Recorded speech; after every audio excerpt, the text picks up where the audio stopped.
Welcome to this tutorial on how to multiply fractions, specifically 1/3 by 1/4.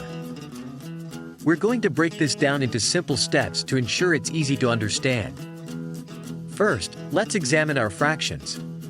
We have 1/3, where 1 is the numerator, the top number of the fraction, and 3 is the denominator, the bottom number. This fraction represents 1 part out of 3 equal parts. Now, let's look at the second fraction, 1/4. Here, 1 is the numerator and 4 is the denominator. This fraction signifies 1 part out of 4 equal parts. To multiply these fractions, we simply multiply their numerators together and then their denominators together. Multiplying the numerators, 1 times 1 gives us 1. For the denominators, 3 times 4 gives us 12. Therefore, 1/3 multiplied by 1/4 equals 1/12. That's our final answer. It's really that straightforward. The fraction 1/12 is already in its simplest form.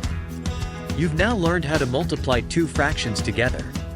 If you found this tutorial helpful, please hit that like button and subscribe for more math tutorials. Thanks for watching.